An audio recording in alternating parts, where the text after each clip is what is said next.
Drop it.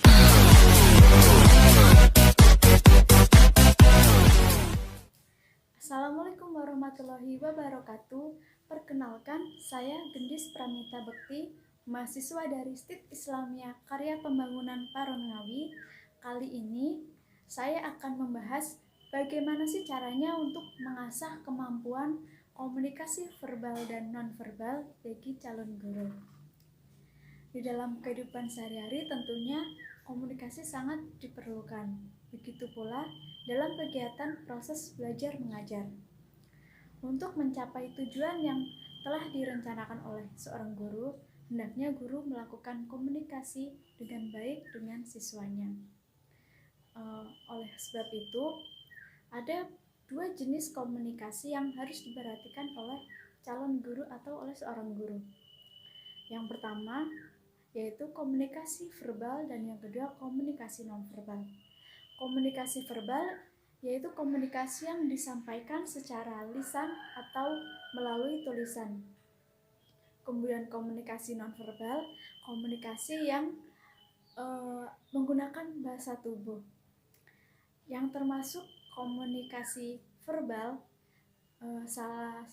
beberapa contohnya yaitu ada chatting, ada tulisan, bisa juga berbicara dengan langsung, atau juga bisa melalui surat menyurat dan lain sebagainya.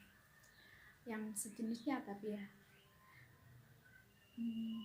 Kemudian untuk komunikasi nonverbal yaitu yang menggunakan bahasa tubuh.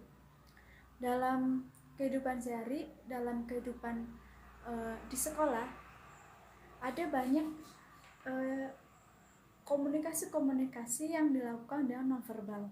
Contohnya menggunakan simbol, gerak tangan, ada juga yang melakukan gestur, kronemik, vokalik, ekspresi wajah, kemudian tatapan mata, ada nada suara juga, sikap tubuh juga bisa disebut sebagai nonverbal.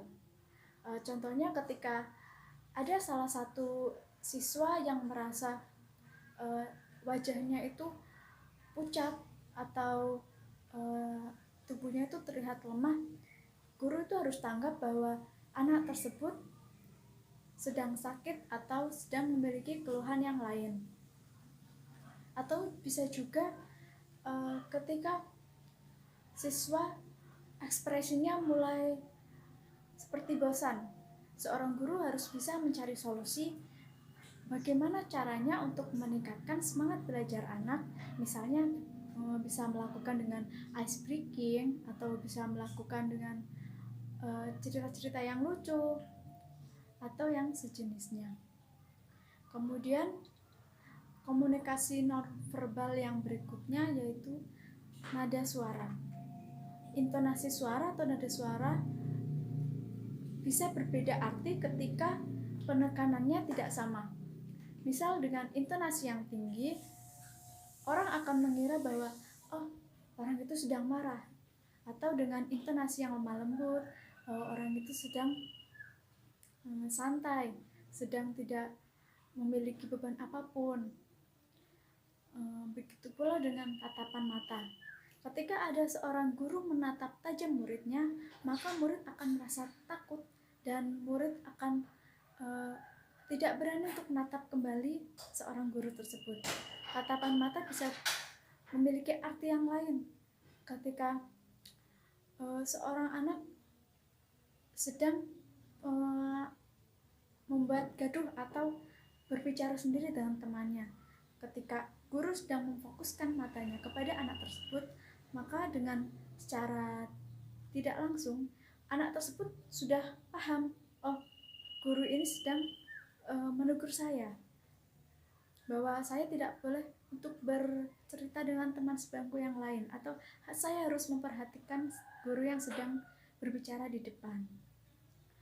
Mungkin beberapa kiat yang sangat simpel ada dua tersebut tadi, yaitu komunikasi verbal bisa dengan mudah dipahami dengan membaca, dengan berbicara langsung, maka orang bisa langsung mengerti apa maksud yang sedang dibicarakan.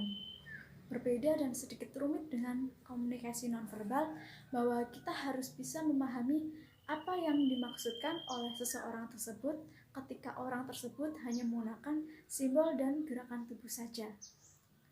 Jadi tidak terlalu rumit, tetapi ada juga komunikasi verbal yang bisa menimbulkan salah paham. Ketika di daerah yang satu memiliki arti yang memiliki kata yang sama, tetapi di daerah yang lain dengan kata yang sama memiliki arti yang berbeda. Mungkin sebagai calon guru hendaknya memperhatikan beberapa poin-poin yang sudah saya sebutkan tadi. Beberapa contoh kecil yang perlu diperhatikan bahwa guru harus bisa mencerna dan memahami apa yang murid itu lakukan dengan melalui komunikasi verbal dan nonverbal tadi. Jadi tidak selalu apa yang kita utarakan itu bisa dicerna dengan baik oleh lawan bicara kita, tapi kita harus menekankan dengan beberapa contoh yang lebih relevan. Mungkin sedikit kiat tadi bisa membantu. Mohon maaf apabila ada kesalahan dalam berkata-kata. Wassalamualaikum warahmatullahi wabarakatuh. Terima kasih.